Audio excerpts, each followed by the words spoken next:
Hello, all Business Central folks. So, we did talk about APIs with respect to Business Central, but this is the era of APIs. And one of the known that most of us know is ChatGPTs.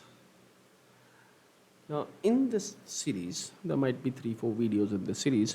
We'll try to explore what and how we can use the ChatGPT API, which is available, and then see how we can use it in Business Central. So stay with me for the next 3 4 videos so that you understand what's possible with ChatGPT and Business Center interaction. And we'll not just do a hello world thing. We'll try to build up some scenarios and see what is possible and what is not. In today's video, we're just trying to understand what goes into a ChatGPT API integration. What are different parameters? Why they are needed? What are those defined? I have no clue. Let's read it through. Let's try to understand what those are, and in the following videos in this series, we'll continue trying to utilize it with Business Central. As you all know, your wish is our command. So as you add comments into this video, that gives us ideas of the new content that we would add into this channel. So keep your thoughts, questions coming in into the comment section, and we'll keep doing it. Okay, so let's get started. So we all have seen this screen. Everybody knows about this screen, and we have played quite a bit around it.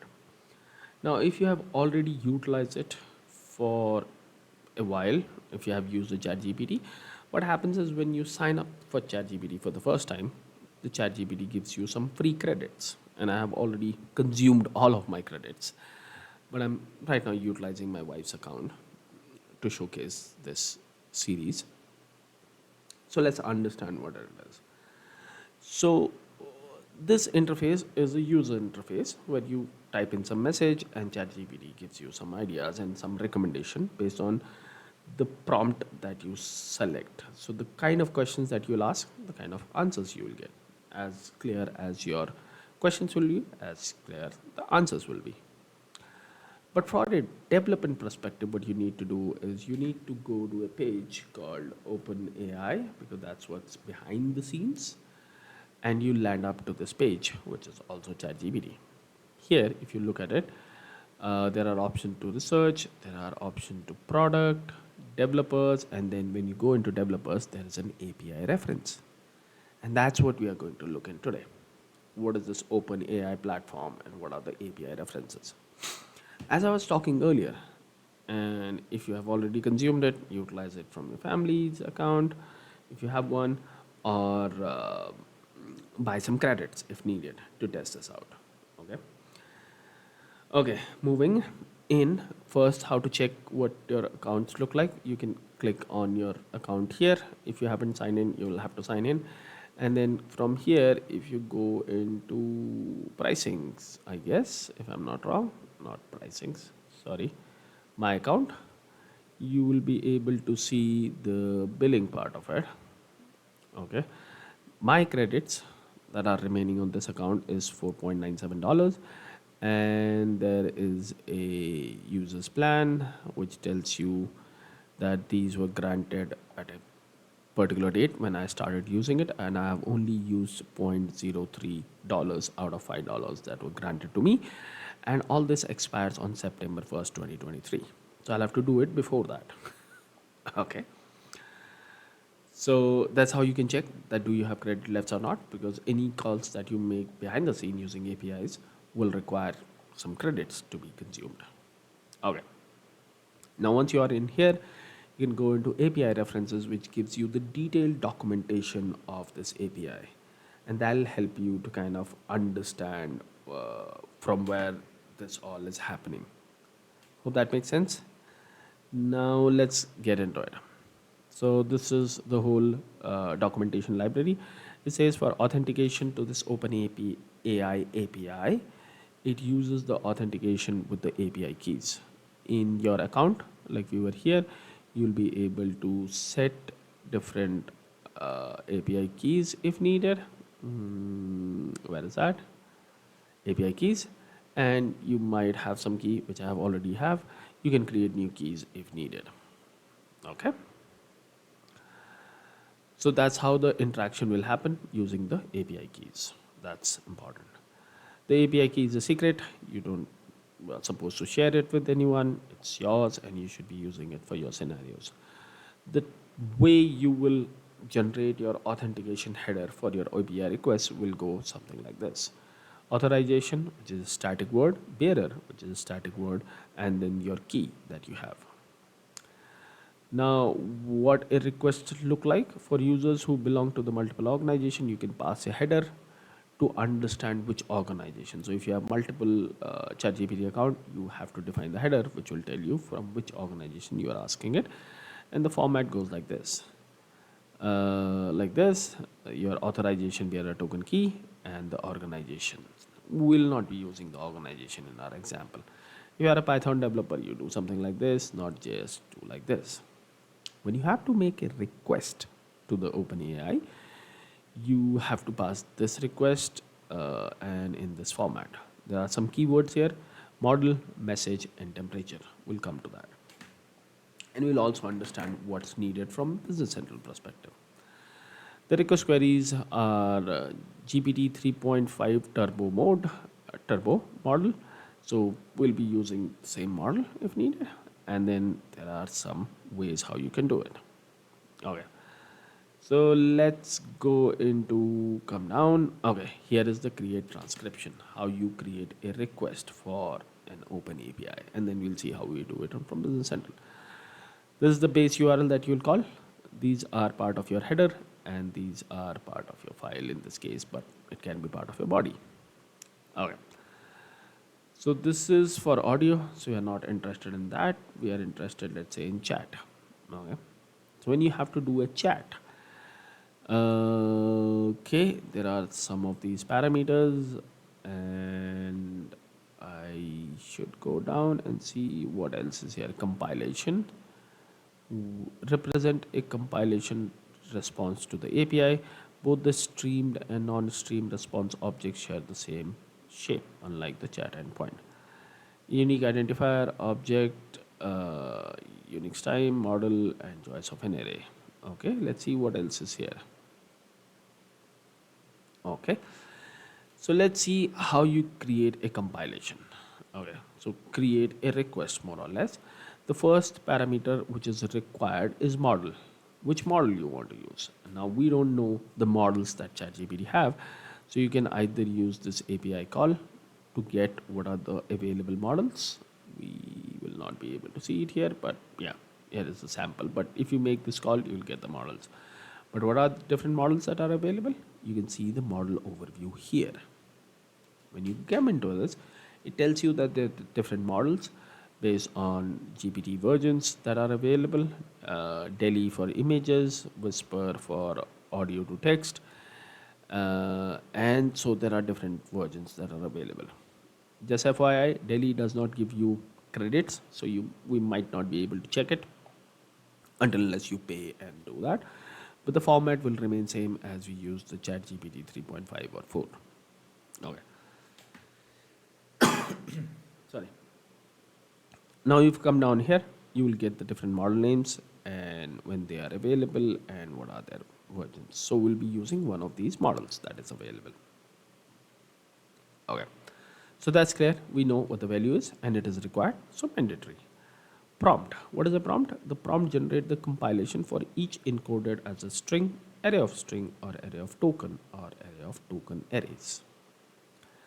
Which means the prompt means what kind of question you are going to ask. So from a business central perspective or from any perspective, prompt is what you type here. Anything that you type here becomes your prompt. So that's kind of an input parameter when you think from a call perspective. So whatever input you want to give or whatever the question that you want to ask becomes the prompt of this request body. So we know about the model, we know about the prompt. Suffix, not mandatory, default is null. If you define this, after the command or the prompt has been responded, the suffix get added into the text. Okay. Max token. Now this is integer value, the default value is 16, the maximum number of tokens generated from this compilation. Now tokens are a little bit different than the number of characters and you can see it here in this example. So if I write about this, as in this video is about chat GPT and business central integration, what the number of tokens are 12, the characters are 61. Even if I remove this, the number of tokens are only reduced by 1, where the character has been reduced drastically.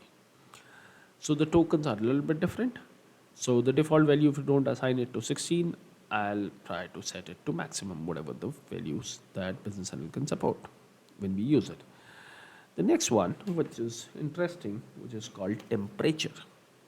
Now the temperature default value is 1. What sampling temperature to use? Between 0 to 2. Higher the value, like zero point 0.8, will make the output more random. The lower the value, like zero point 0.02, will make it more focused. So what kind of responses you want to achieve from ChatGPT when you are asking it a question using the prompt? If you want more focused and deterministic, then choose the temperature value low. If you want it to be pretty vague or random, then keep the value as high. So even if it is not mandatory, I would like to set this up, because that how we will define that. Now, what is top P? Well, that might be used. A alternative to sampling with temperature, called nucleus sampling, where model consider the result of token with top P, which is probability mass. So zero point 0.1 means that the token comparison will be top 10% of mass. So it kind of helps you to make your call more focused. So you should be using temperature and top P together. Okay. N is how many compilation are generated. Normally you need one reply. If you want multiple, you can do that. Okay. Stream, when whether the stream back partial progress, and if you set this up, it's just maybe for Python, so I'll not be worried. Log just kind of probes the log of whatever you're doing. Echo is prompt in addition to the compilation. Now, what the stop is? The stop kind of generates a stop sequence so that while reading the response from business center perspective, you understand that this is the point where it kind of stopped the response. There are some interesting one. One is presence penalty, number between minus 2.0 to 2.0. Positive value penalize new tokens based on whether they appear in the text so far, increasing the model likelihood to talk about new topics. So it helps you to kind of not repeat the same word of likelihood of the same topic. Okay. And then there is the frequency penalty. Again, the number range is minus 2 to 2.0. The positive value penalize new token based on existing frequency of text so far, and the model is likelihood to repeat the same line permanent. Okay. The best of generates the best of compilation. Okay. And login bias, and that's it. So if you look at it, it gives you so many options to control what kind of output will be generated based on these input parameters that you can define.